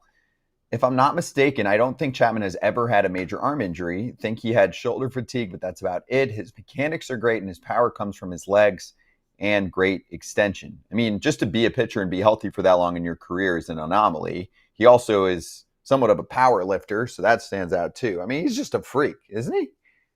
And he's been a reliever his whole career. So they tried to start him for a second, but he's been a reliever pretty much his whole career. So he's always been the closer. So he's never had to get up multiple times. He's never had to really pitch multiple innings. He's kind of been a 1-inning guy. I mean, so yeah, I mean, he keeps himself in great shape, and he's good for him, man. Good for him at this age to keep going. People say you can't. This is why I have a problem with when Major League Baseball people say, oh, you're done at 29. Well, no, there's people that can do it till they're older. You just have to give them a chance, but Major League Baseball doesn't want to. Yeah, they don't want to pay. They don't want to pay guys because the history says. If you guys remember when Aroldis Chapman came up, Billy Hamilton was also coming up. I'm not sure. I think Chappie came up and then Billy Hamilton did. They confirmed it that Aroldis Chapman beat Billy Hamilton in a race. Obviously, there's no video of it, but it might be a Todd Frazier question. So you're talking about a dude who is freakishly strong. He never really gets put in awful situations, and he's a freak athlete. So there's a reason he stayed healthy. Very impressive. People were obviously impressed with what Carlos Narvaez was telling not only about the fastball, but the splitter story as well. So good stuff, good comments. We're looking at them, even if you're looking at videos afterward. Obviously, we're looking at the chat too for any questions. Coming up for the rest of the show, we're going to cover this Jayson Stark article on the possibility of the schedule shrinking in the future. And Sahadev Sharma is going to join us to talk Cubs. Where's the offense? And also, how significant is that Palencia injury and the vacant closer role for the Cubbies? Back in 30.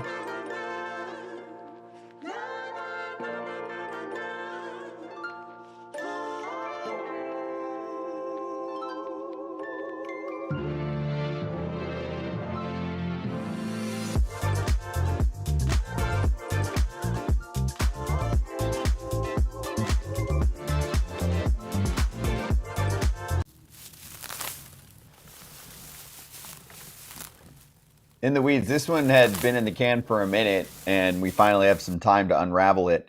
If MLB expands, could its 162-game schedule shrink? It very well might. This story by Jayson Stark. He is usually locked in on topics like this regarding the league and significant changes, and we can show you what he's dealing with so you can conceptualize it. This stemmed from the realignment conversation when Rob Manfred brought it up. It just sparked articles. This has been going on for a while behind the scenes, but the shrinking of the schedule is interesting. Stark said one club official we spoke with casually referred to baseball's current 162-game slog as, quote, an endangered species. Another club exec said emphatically, expansion means the end of 162. So that's what they're talking about here, and here's how they would lay it out. If there's 32 teams, he thinks there will be 156 games, which is closer to what we had for a long period of time in Major League Baseball, which was 154. You'd go 12 games apiece versus the other 3 teams inside the division. That's 36. 6 games apiece against the other 12 teams in your league. That's 72.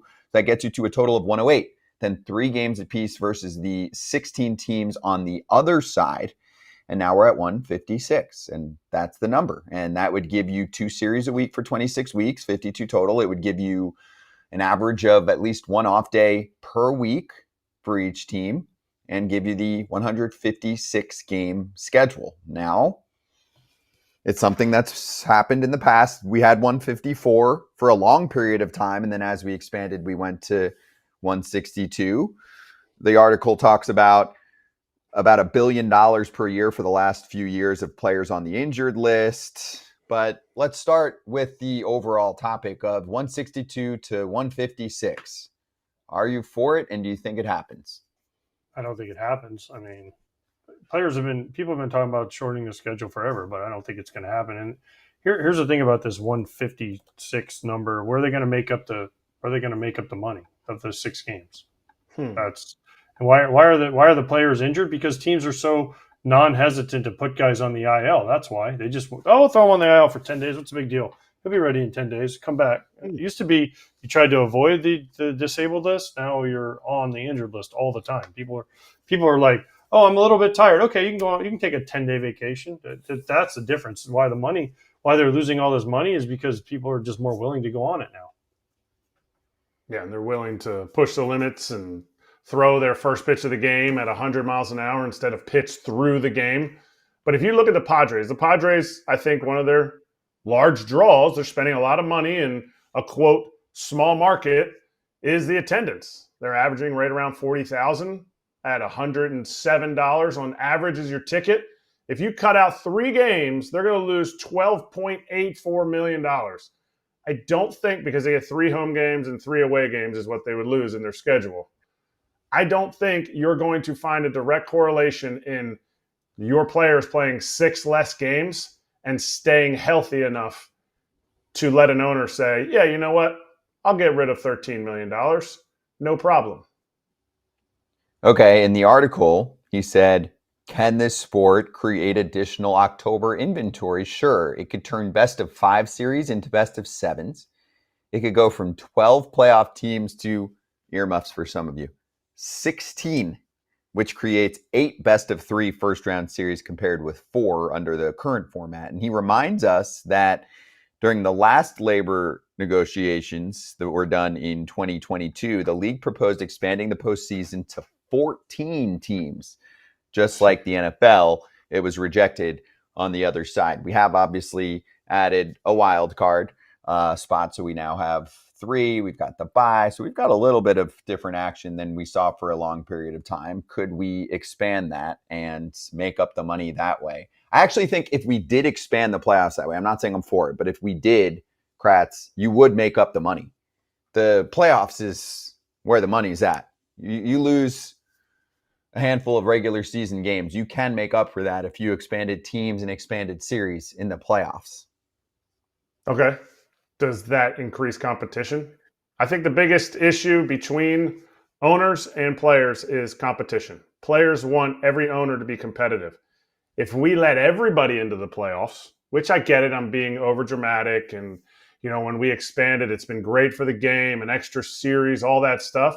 But if you don't incentivize teams to be competitive during the season, because now a lot more guys get in, look at who wouldn't be in right now if we hadn't expanded it like it is, then teams will try even less to build their team because they're like, it really doesn't take that much to get in. And once you're in, there's no real formula to win, is what everybody says.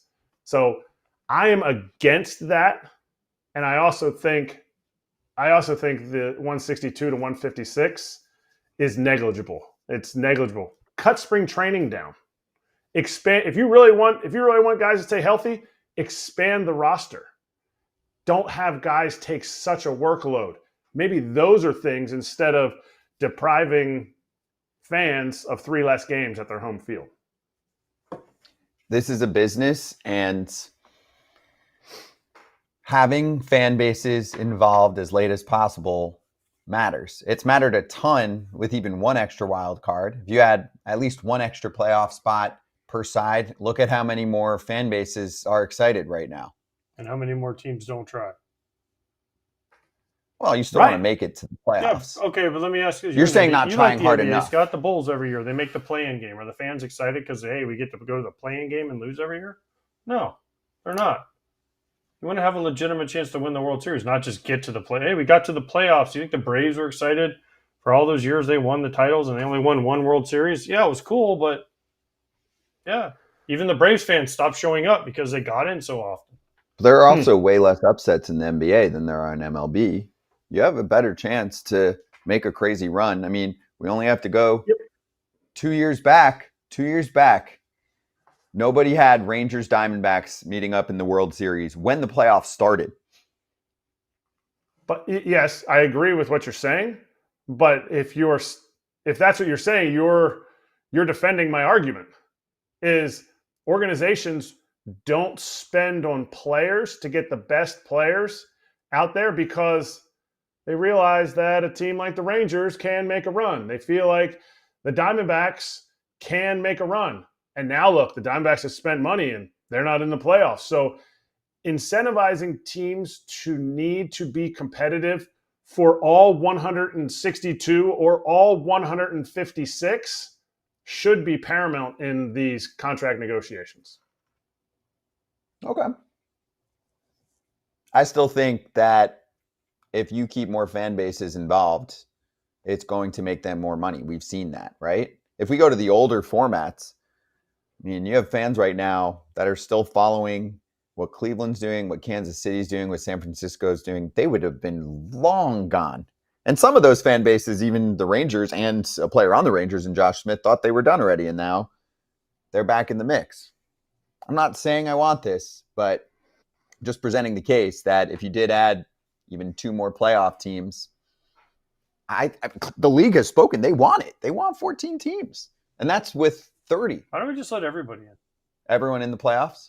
NCAA Start the tournament? Of the year and say, we're only just going to do the playoffs because that's where the money is.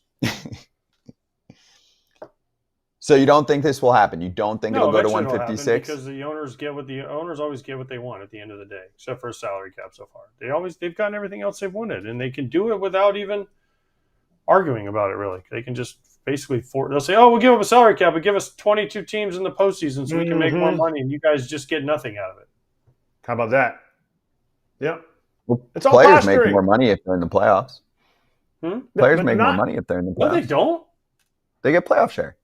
It's not that much, Scott. They make nothing. I make more money in the playoffs. AJ does not make any money in the playoffs. Superstars, hell, you usually lose money in the playoffs from buying tickets. Yes, and a lot of times your lease is up for guys, and you have to rent a hotel. Hell, you end up losing money in the playoffs. Then maybe you guys win the World Series. You guys should negotiate for more playoff share if they're going to add more playoff games and playoff teams.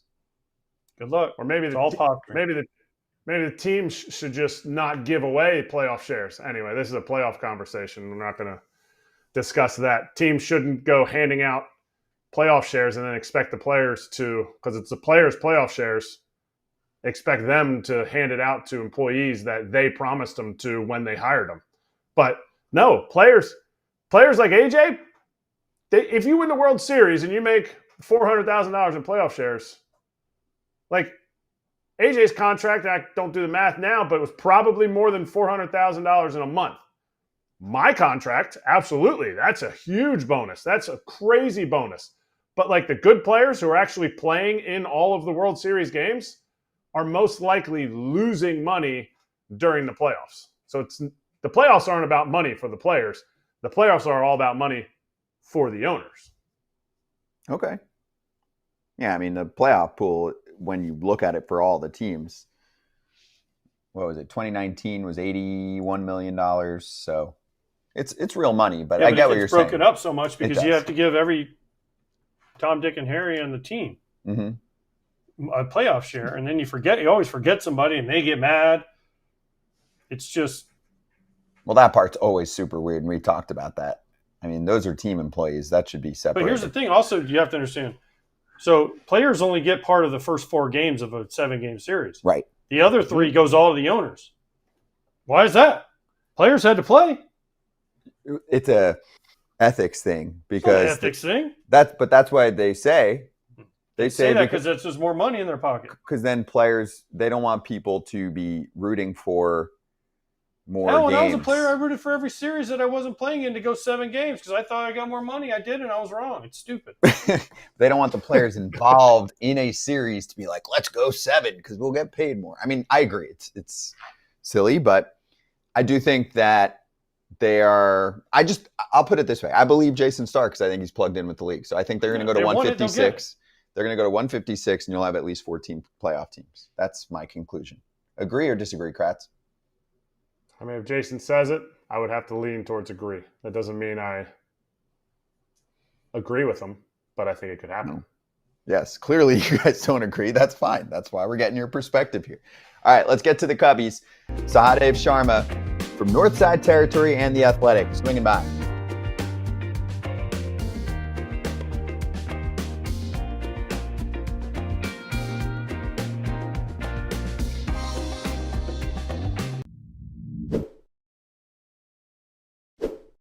We are longtime fans of Omaha Steaks, and I am drooling looking at the website right now, featuring USDA certified tender steaks, and also during their Red Hot sale event going on right now this fall, 50% off site-wide at omahasteaks.com, plus for the FT fam, an extra $35 off with promo code FOUL at checkout. You've been a big fan of Omaha Steaks since your early days as a pro.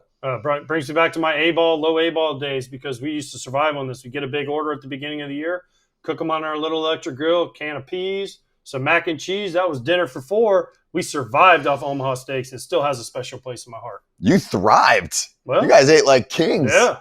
That's special. Get fired up for fall grilling with Omaha Steaks. Visit omahasteaks.com for 50% off site-wide during their Red Hot sale event. And for an extra $35 off, promo code FOUL at checkout. 50% off at omahasteaks.com and an extra $35 off with promo code FOUL at checkout. See site for details. Dig in.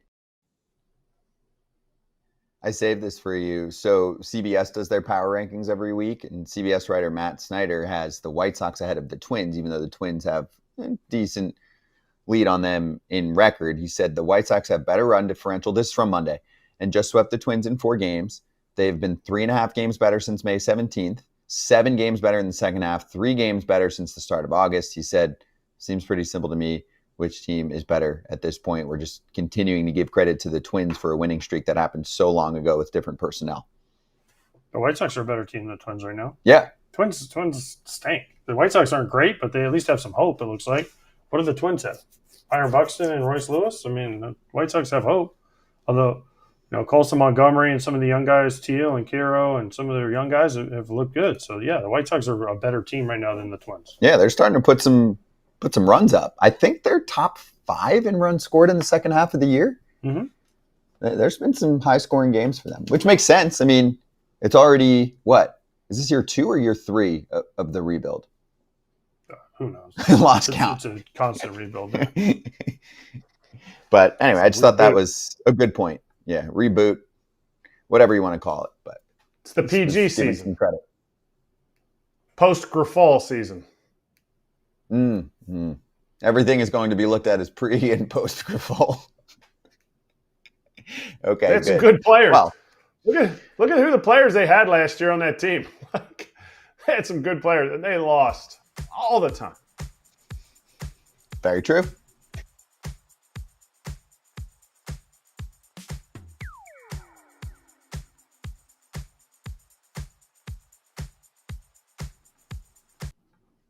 Sahadev Sharma is back on FT. You can check out his articles in The Athletic, and you can listen to him and Patrick Mooney on Northside Territory. Get it wherever you get your pods, and you can look it up on YouTube. Sahadev, good to see you again. Going to start with some downer news. We actually had him on our show recently, and he was awesome.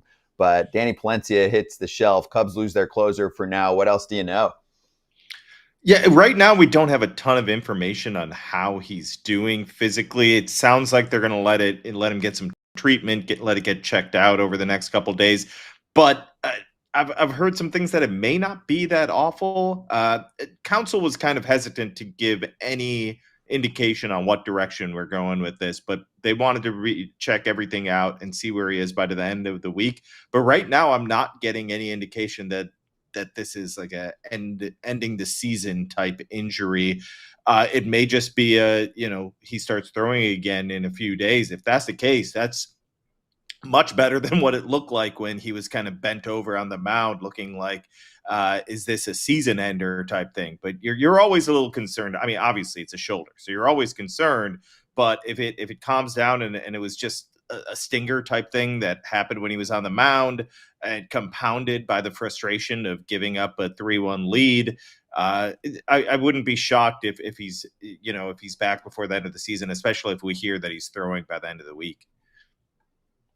Sahadev, I'm not going to go by numbers necessarily, and I don't think he's in the top 10 in relief pitcher appearances, but do you feel like for someone who was thrust into this closer role and did really well with it, they overused him, or this is just how life is? I mean, I'm not going to ask you to be the doctor, but you watch every game, right? So did you feel like he was used a ton or used correctly when they needed him? I don't have appearances in front of me. I didn't get the feel that, wow, they're going to Daniel Palencia a lot. If anything, I would get that feeling with, like, since they acquired Andrew Kittredge or even Brad Keller, and neither of those guys have shown any signs of really wearing down. I didn't get that feeling. No, the guys that I'd be concerned about are the guys that I named, and they when I talk to them, they seem fine. And then someone like Drew Pomerantz, who has a long history of injury, but they have been careful with Pomerantz. But I didn't notice that with Palencia. Sometimes you watch the games all the time and you're like, alarm bells go off. Oh, this guy's going a ton, or I feel like I'm watching this guy every other day. I did not get that feeling with Palencia. I will say the biggest question right now is the offense, obviously, and they've been playing far too many close games. When you do that, you will wear down your high leverage relievers. Counsel is really good about saying when a guy's down, he's down. I don't care if it's a 3-2 game. I need to have days off where he's not available. I don't have the option of going to that guy. So he's pretty good about that. Is Palencia's injury kind of like, is the offense going, whew, nobody can see us right now because the biggest news is Palencia, him going down.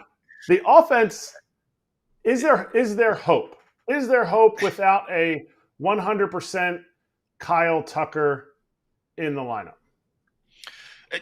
Without Kyle Tucker, it's really hard to have a ton of hope. I do think Kyle Tucker's coming back either today or tomorrow. That's the indication we've been getting. It sounds like he's fine. We saw him running out on the field at Truist Park the other day. What day was that? Monday. He seemed like he was going almost 100%. That's what counsel said. Sounds like he's fine and ready to go. You don't want this to linger, obviously. You need him healthy. Look, I agree with you. I think the offense is the bigger issue. Last night was tough to watch. I don't get frustrated while watching these games. I'm pretty patient. I've been waiting for this offense to turn the corner and get back to what we saw early in the year. But Monday night was a really lethargic offensive performance. It's the type of thing that makes you kind of wonder, what's going on here? Where is this offensive pop? What happened to this team? They faced Bryce Elder twice in a span of a week and couldn't do much against him either night. Really poor performance. Counsel was pointed about his comments about the offense last night. Nico Horner, when we talked to him, you could tell he was a little frustrated with how the offense has looked lately. They just can't get it going. And they need Tucker. They need PCA. They need their best players to play like the best players in baseball. I'm going to stay on Tucker. What's the feeling in Chicago about Kyle Tucker? They traded for him to be the guy. And, there was talk of, okay, we'll dish out $450 million for this guy, even though the Cubs never dish any money out like that. Is that still the feeling? Because if you look at his OPS plus for the season, he is above his career norms. Is the feeling in Chicago that, yes, this was a great trade, we're so glad, and Kyle Tucker has done an amazing job, we need him back? Yeah, it really depends who you talk to. As far as the front office, I think they understand how good he is and how impactful he is. Fan base, they're kind of changing their mind. They're changing their tune by the performance month to month. He had a really rough, July and then the start of August. Craig Counsell gave him that break, and then he had just a ridiculously great West Coast road trip. It was really impressive how he kind of turned a corner, and it was like he looked lost and then suddenly he found it. And that a lot of that is baseball. We see that. You can never say, wow, this guy will never find it again. Sometimes the guy looks terrible and then suddenly they look like a great player. That's what happened with Kyle Tucker, and then this calf injury. I do think there's some frustration among the fan base with that extended slump. Maybe that goes more towards the team because they say, hey, he hurt his finger. Why didn't you put him on the IL? I think the easy answer to that is he hurt his finger on July 1st. And if you go look at his numbers in July, there was no indication that the finger was hurting him because he had his best month of the season offensively. So it's hard to put all the blame on the finger. Clearly something was off for a month and a half there. And people are, the fan base, and I'd say radio hosts and things like that, there was frustration, and I think that's fair. There are high expectations when you're a superstar and when you're going to be the top free agent, and when people are talking about crazy numbers for a contract, a lot of pressure and a lot of high expectations that comes with the territory there. Sahadev, so if the offense is the number one concern, what is the number two concern in terms of departments of the ball club right now on the field? That's a good question. I mean, the starting pitching has been so consistent, and it's kind of one of those things for me where I'm like, does this keep lasting? Is this going to last? And they just go out there and they keep performing. Even Shota last night, I was like, here's that rough start for him. No, he just had a bad first inning and then cruised through 6 innings. So, they have a really solid starting rotation. I guess you could point to the bullpen, but I like their group. Even without Palencia, I think there's guys that can step up. I'm not 100% back in on Porter Hodge, but he had a great weekend, and now he's going to have to get more opportunities because of Palencia. Michael Soroka is going to come back, and he's going to be used in a bullpen role, and he was really good in that role with the White Sox last year. And I think it sounds like his velocity's back to what it was earlier in the season. They found some mechanical tweaks, and he's had a couple live VPs. He'll pitch with Iowa on Wednesday. So I actually like the bullpen, but bullpens are always a concern as far as, just watching baseball. You never know day to day what a bullpen will look like because one injury, someone's mechanics go off. It's just so volatile in that group. So I guess you'd point to, here are the two things I'd point to. Do they have a stud starting pitcher? I think we probably went into the season wondering that, and it was a question at the deadline, and you could still ask that. I really like Cade Horton and the way he's looked. And then just bullpens in general. They're so volatile. I just never know what you're going to get. I do like the top group, especially Brad Keller. What he's done since the All-Star break is just remarkable. Hey, Sahadev, if you look back to the previous, 10, 15 years of the team, right, with Jed Hoyer being there, I think, for close to that long at this point, with Theo back then, leading up to the World Series title, I feel like it was about them developing position players and then, of course, making some nice signings with pitchers. I think you know what I'm getting to. Have they figured out the homegrown pitcher situation a little bit more here as we talk about Horton and some of these relievers that came through the system? I think they have more work to do. I think they have good pitchers. Jackson Wiggins is a really good prospect, and I think people probably look at him as one of the top starting pitching prospects. After that, there's some question marks, and I think they need to find more pitching. It's the lifeblood of an organization. Your farm system is really important in developing pitching. I think that's kind of what unraveled, if you want to, there's a lot of things you could talk about, but what unraveled the potential greatness of that 2016 team to really, last longer. The lack of their ability to develop pitching during that time really hurt them. It's better than it was, but it was really bad before. It was bottom of the league before, and now it's better. I think they would like to be even better. I think they would like to have more at the bottom levels. I've heard some names of guys that may be interesting, but they're really young. There's nobody that's really popped this year, while there are other orgs that are able to draft in the second round, the fifth round, the 10th round, and get these guys, the high bonus guys in the later rounds and have them pop. It hasn't fully happened yet. Cade Horton's a great story. There's some good bullpen arms. You're right. And then after Jackson Wiggins, the Brandon Birdsell injury really hurts them. There's, like I said, there's an arm or two that you could point to at the lower levels and say, okay, I'm intrigued, but nothing has popped yet. And I think they'd like to see that. I have one more question about their lineup. Seiya Suzuki was leading the league in RBIs. And I know RBIs are a hated stat by many, but as a player, RBIs means runs batted in. What has happened to him since the All-Star break? Yeah, I don't know if I think he's healthy. There's no indication that's an issue. I've seen some games. Some of it I think may be confidence, because I do think so much of this game is you hit the crap out of the ball and it doesn't fall. The wind knocks it down. Wrigley's been really hard on hitters once again. And you don't get those and you start to wonder, what am I doing wrong? Why am I not getting the results? That gets in your head and it compounds and it snowballs into more poor results. When the right answer was don't change anything, you're doing the right things, the hits will start to come. And you're seeing, I'm not getting the home runs. I'm not getting the extra base hits. What do I need to adjust? What do I need to change? I am seeing there is some hard contact, but I'm seeing it on the ground a little too much. I haven't looked at the numbers exactly on that, but just anecdotally, what I'm remembering are some hard ground balls. He did that. He does that when he's in a funk, when his swing isn't, when his timing isn't exactly right. I don't think it's something that's not fixable, but obviously, what do we have? 3 weeks left.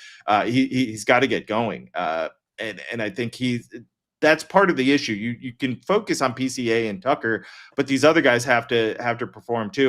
They haven't fallen off a cliff as far as their 1-loss record. So I guess some other guys have stepped up. Matt Shaw for a period, Ian Happ, but Seiya has to get back to close to what he was in the first half. The power is just gone. I think one home run in like a month and a half. It's been pretty rough. I know that they're not going to necessarily have him get replaced by the name I'm going to bring up, and he's going to be on the roster, but it just got me thinking about Owen Casey and how he got called up for a minute, showed some nice signs of things, and I think he's proven what he's needed to prove in the minor leagues. But will we see him again in the majors if there's no injury replacement situation, and is he just part of a logjam?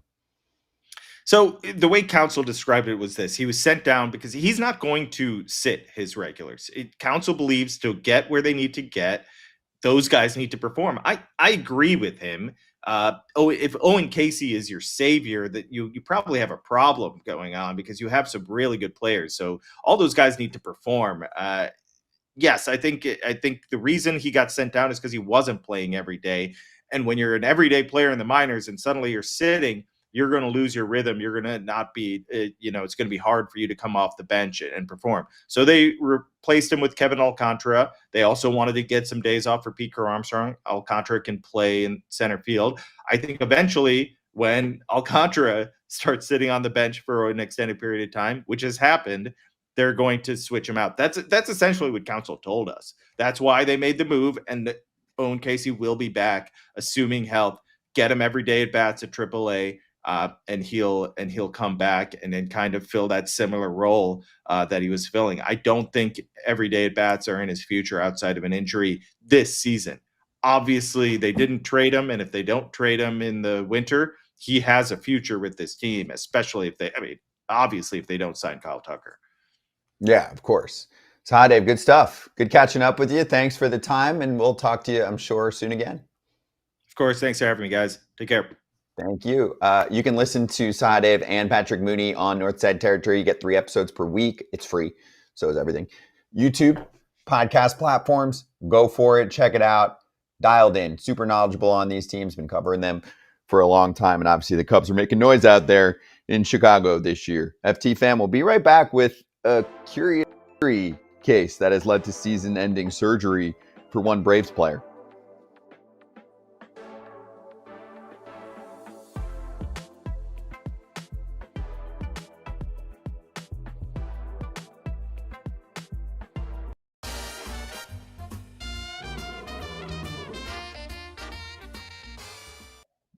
BetMGM Locks for you. Pap smiling. I did like how he said, I'm getting plus money on the Phillies.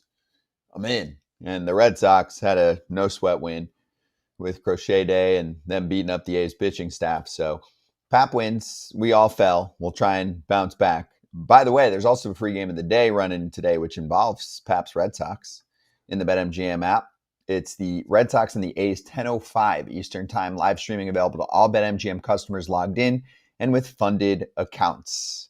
I think I'll go first just because I'm going to bet on that game. And I placed, before we learned about the news of Dustin May going down and our boy Early ready to go. So I don't know how the line has changed, but you can check it out. I'm sure it hasn't changed a ton. Jeffrey Springs is on the other side of the pitching pairing for the A's, but I just think the Red Sox take it to him again. So I'll go money line. I got that one locked in at -110. So I'll go 220 to win 200 in favor of the Red Sox this evening with their rookie on the mound and a much better bullpen than what the A's are throwing out there.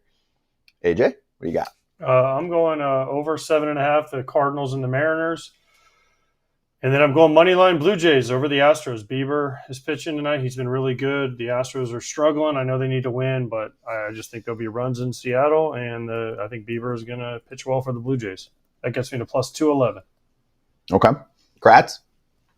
I'm going to know the strikeout prop. I'm going over with Zach Gallen. Zach Gallen's hit the over 6 in every one of his starts in the last 3 years against the Giants. All I need is 5 today. It's 4.5 as the over for Gallen, and the under on Cantillo, because the Royals don't strike out, and he's only gone over 6 strikeouts twice in his last, I forget how many starts it is, but so I'm going under 5.5 for Cantillo and over for Zach Gallen, over 4.5, and that's plus 167. And how much are you placing? 100. Okay. I'm down, so I can't say much, but Kratz is in 4 figures. I've been in 4 figures for a minute. No, you got out of it for a minute. No, I never got out of it. I was like right at the cusp of 1,000. We're gonna be back. Okay. I'm finding my groove. 2.5 weeks to go in the regular season. Finish strong. I get it. I know. You pressured me last time.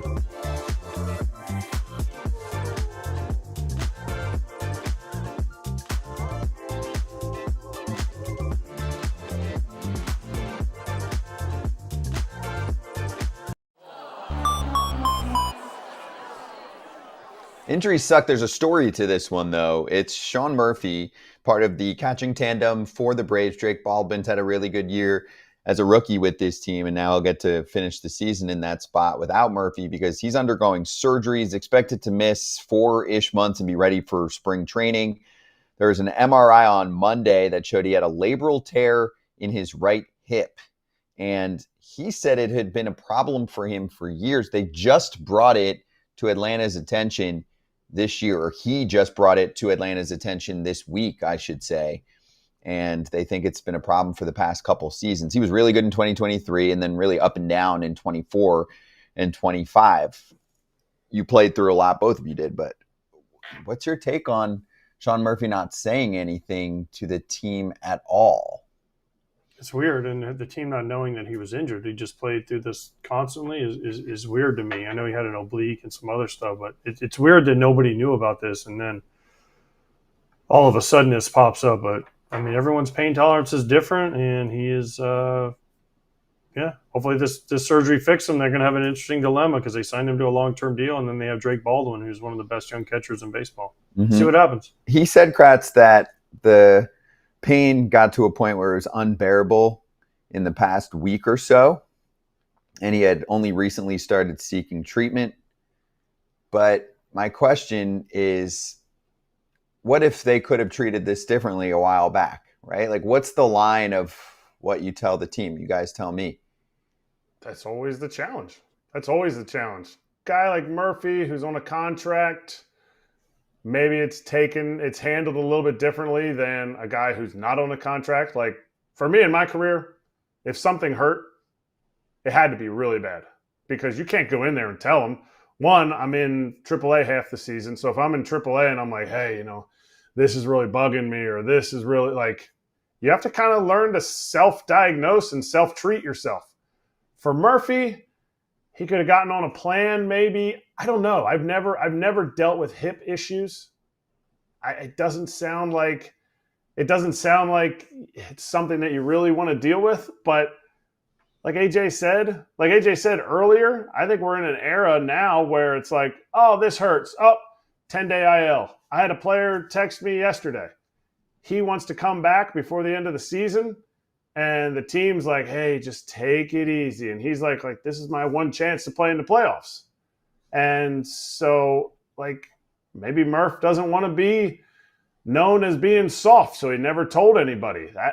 It's an admirable trait, but if you go on the other end of it and say, oh, he could have done something, I don't know. I mean, you can't fix tears in your ligaments. You can help mask the pain, but to me, I think it may be just a case of him being tough, which I think at the catching position, when you play every day, you have to be. So what's the balance of that, right? Being tough and not being labeled as a guy that's always in the trainer's room on the trainer's table, because that's definitely a thing. You hear that about certain guys all the time. And like you guys mentioned, it's more of a thing nowadays. But that versus your performance for your team. Like on the team side, I feel like they're a little bit pissed because they're like, well, if we knew about this, we either could have addressed it, in an off season. If it's only 4 months. I can't believe he's had this pain for 2+ years and hasn't told anybody. I feel like that's not right. I'm gonna lean towards Murph has probably said something to somebody. Like I guarantee you he came in and said my hip is tight or my hip is sore. Or so. I find it hard to believe that if it's gotten to this point, it didn't just happen overnight. And if he, so I don't know. But again, everyone's different. Mm-hmm. I have an example of that. Brandon Moss in 2014 made the All-Star team. I think he had 30 some homers at the All-Star break. And that's off season before he was squatting. And he was like, I got to my last rep. And he's like, I felt something like my lower back, butt region. He's like, ow. He's like, I didn't know what it was. And it kind of lingered. It kind of lingered the whole season, but he's like, I was hitting dingers. I don't know how many he hit in that first half. He was hitting tons of dingers. All-Star break, they're at the All-Star game, and he told Allie, his wife, he said, man, my hip has just been bugging me all season. She's like, oh, why don't you go get it checked out? He ended up hitting like 3 more homers in the second half. Obviously, he hit the 2 big dingers in the wild card game for the A's.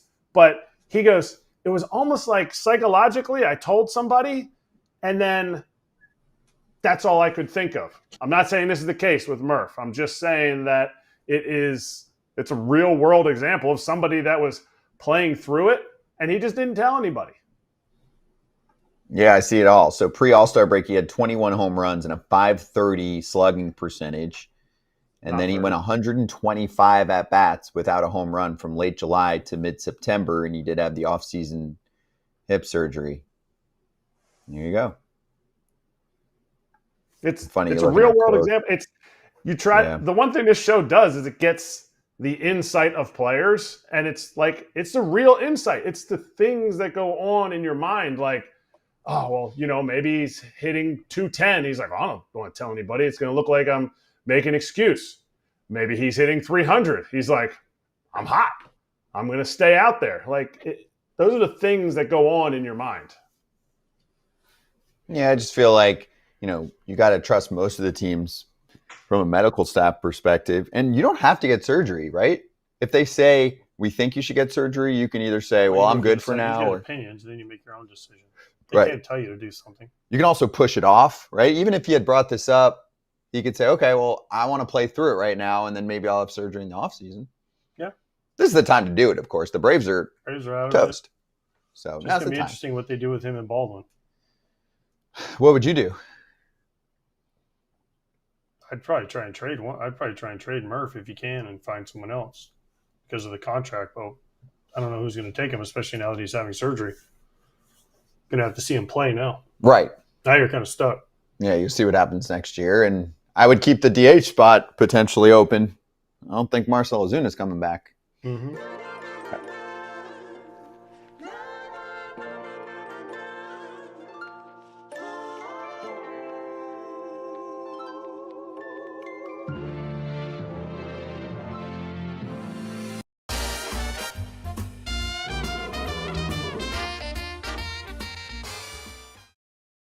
Switch up the order of biz for the last few minutes here. So first off, we'll show you our locks of the day because they're all locked in now. I'll tell you what BetMGM's bringing to the mix, and then just stay tuned. BetMGM players will receive an MLB Parlay Boost token. There's our locks, by the way, for the day.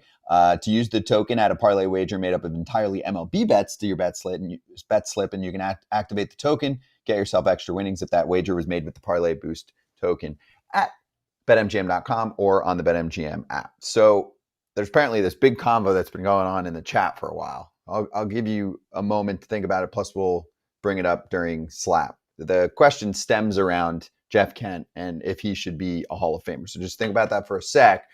Kratz, we'll do Kratz Hatz now, and then we'll spend a few minutes on this in Slap Hands. Nice. Just found my Mets hat. Hadn't worn it since spring training, so... Mr. Met. They decided to not go with Grimace. Mets don't have many gimmicks this year. They're just a playoff team trying to get right. Those are rave sunglasses. For sure. I looked at that one. I was like, I don't even remember that one. So I wore it one. Yeah. I wore it one day. When we were at Mets spring training. St. Losers. I like it a lot. They did a really nice job with the spring training hats this year. They did. I will say. We're going to show off some cool playoff hats, mixed too. up a bunch. Yeah. Well, you can also try some things at spring training. So have fun with it, with the logos. And if you miss, you miss. But at least give it a shot. I think sometimes we talk about the City Connect situation, and it was getting more and more safe because teams were worried about missing. Yeah. Does that make sense? Yeah, I can see that. It was like, let's just play it safe. Let's do one little thing that shows off the city, and then let's veer back. It just has to connect with your city, not with all the other cities. So if it connects in your city, It's legit. You're not selling too many city connects outside of Miami. So hit it with the city. Like, just have some feel. Get to know your city. That's a good point. Sometimes the most critical people of something are not the ones that are actually buying it anyway. You know, like AJ giving his take on Rave glasses. Whatever the take is, he's not buying them. Mm-hmm. How do you know, Scott? I don't know. You've never told me. You always say they're for me.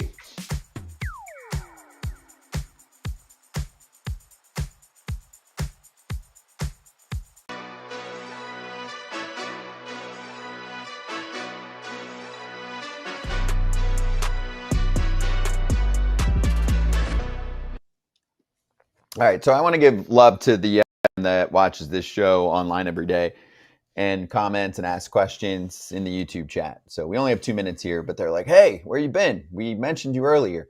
They just wanted to know about Jeff Kent, as most people thought he should be in the Hall of Fame in the chat. But they were talking about media relations and how maybe that could affect some players with Hall of Fame voting. It was stemmed from our Byron Buxton conversation. So thoughts?